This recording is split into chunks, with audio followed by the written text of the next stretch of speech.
What's going on, guys? Unknown Player here, and today we're going to be discussing some pretty interesting Destiny 2 topics and things that have been popping up recently since the launch of the beta.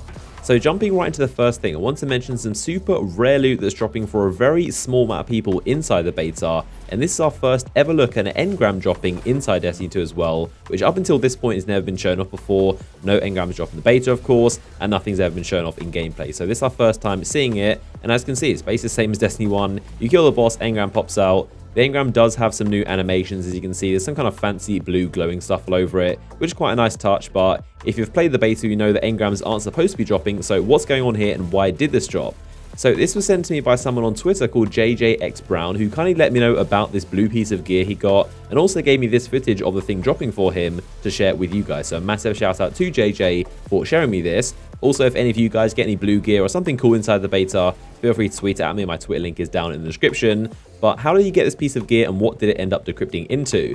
So as you can see, this is the armor piece it turned into. It's actually a bond, nothing too interesting, but still pretty cool to see. But more important is that it dropped at light level 203, which of course is above the level cap of 200, which we're currently at in the Destiny 2 beta. It definitely makes you wonder what the final max light level is going to be inside the final build of Destiny 2, and even though this is of course a beta, and these items and their light levels, their numbers are nowhere near representative of the final game, but it could be worth noting that blue gear dropping above 200 kind of means that 200 is nowhere near the final max light level of the final game.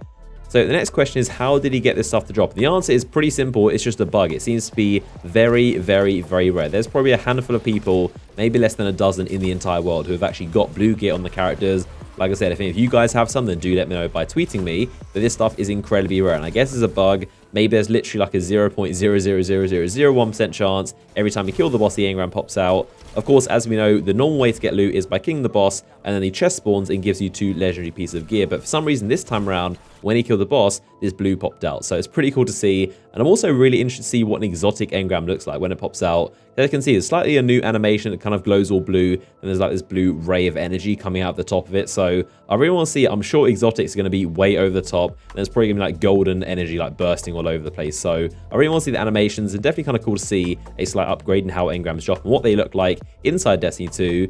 Now, there's also some other pieces of gear floating around the internet, but like I said, it's very, very few people. So someone called Punish Shoot 'em Up also got an armor piece to drop for them, and this was a Warlock chest piece. Again, it's blue, it's called the Aurora Snow 3, and it has 201 defense. It's got pretty similar perks to what you'd expect, so restorative Warlock armor. Something else worth noting with this gear is that you can notice the exact same modification nodes on this armor piece. So with the legendaries that we have right now in the beta, if you look at your own, you'll see legendary Infusion, which of course is the same as Infusion in Destiny 1. You raise the light level, kind of get rid of one piece and infuse it into the second. There's also the empty socket for standard modifications, and of course these shaders, whereas this blue gear does not have infusion. So it's the same as Destiny 1, you cannot infuse blue gear, only legendary gear, and that's where the infusion node is going to pop up. So if you want to see more about this item, this chest piece that dropped, you can check out more consoles video, which I'll link down below in the description. And in that video, he went over the blue gear and also talked about some other interesting topics as well. So definitely check it out. I'll link that video down below in the description. So moving on to some other sightings of even more rare gear spotted inside the beta, this time a helmet and a weapon this time, a hacker rocket launcher. So the Twitter user called Striker Codex tweeted out 2 images, one from Viperland, who's got a hunter helmet at 202 defense, and there's also another user called OOXOS00 who's got a rocket launcher, that hacker one like I mentioned, but this one comes in at 205 light, which is the highest piece of blue gear we've seen so far. And also, you may have noticed something that all these images and clips have in common. If you haven't noticed it, it's the fact they're all on the Xbox platform. So it does seem this bug or glitch, whatever's causing these engrams to drop from the inverted spire strike, appears to be only on the Xbox platform, because all 4 users, every single one of them, has only got this gear in screenshots and videos on the Xbox platform, because you can see by the buttons in the menus they are Xbox buttons. So there you go, pretty interesting bug, and it's causing some rare gear to be dropping inside the beta through engrams. So moving on from that, let's take a look at what Bungie's been saying recently in their latest blog post and all the news they've announced since the beta going live and them kind of announcing their feedback. So of course, all the things we're saying in videos and tweets to Bungie and their forums, everything that's been said around Destiny 2 is all going towards Bungie, so they can of course make a better game. They've acknowledged that it is helping them out and they're kind of getting useful data for them. So as it turns out, something pretty interesting is that this beta we're playing is actually months old. This build is very, very old, and Bungie has already since made a bunch of tweaks and changes. So what the beta is doing is validating a lot of the changes Bungie has already made to this old beta build. So they already had their internal playtest, and they had some kind of players give them feedback, and then they built off it and made some decisions. They buffed things, nerfed things, made changes and tweaks to how things work in the beta. So as an example, power ammo was something that was brought up a while back for this build, and their internal playtesters said power ammo does not seem to drop as often, but they can't be sure because that's only a small amount of people. It doesn't represent millions of people like right now is playing inside the beta. But now everyone's saying that power ammo doesn't seem to drop enough inside PvE is validating Bungie's choice, and it kind of confirms, yes, it is the right decision. So that means the kind of drop rates of power ammo should be closer to what Bungie want them to be. So compared to this beta, Bungie has increased the drop rates of power ammo and also created a new system to get it more reliably and predictably to drop. You should be able to kill a certain enemy and know it's going to drop for you.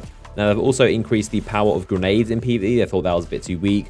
Also the strength of bosses, they thought they were a bit too strong, and also weapon damage inside PvE in general. I think a lot of the consensus has been that PvE seems a little bit too weak and you don't really feel that powerful, especially in terms of magic, supers, grenades, that kind of stuff. On top of the fact of, like I said, we don't get to use our power ammo as often because ammo doesn't seem to be dropping. So these are some things they've fixed and they've changed. Of course, there's a bunch more stuff, but these are some examples Bungie has talked about publicly. Now, something strange that I've noticed myself about power ammo is that it does seem to be like a really weird drop rate. It seems to be guaranteed to drop from majors. One thing I've noticed is that every time you kill a major enemy, so a yellow bar or orange bar inside PvE with a power weapon, you're guaranteed to get power ammo to drop. So it does seem pretty generous in that sense, but getting the majors to spawn is pretty difficult because inside of the strike, if you do it normally, there aren't that many. So I do definitely see where Bungie are coming from, where a lot of people are requesting more power ammo drops. As you can see right here, I basically farmed the public event for a long time with power ammo. Like I said, just killed all the majors with power ammo, and as you can see, it drops a ton of bricks. So this is a pretty good way to get it to drop if you're looking for some power ammo. Just note, if you kill a major with some power weapons, then you're guaranteed to get it to drop. But this public event is kind of an anomaly because you don't get to see majors spawn that often. So there you go, some pretty interesting discussion about changes to the beta and feedback that'll end up going inside the final game of Destiny 2. So if you enjoyed this video, a like rating would be much appreciated as always. Drop your comments and thoughts down below in the comment section, and I'll see you guys next one.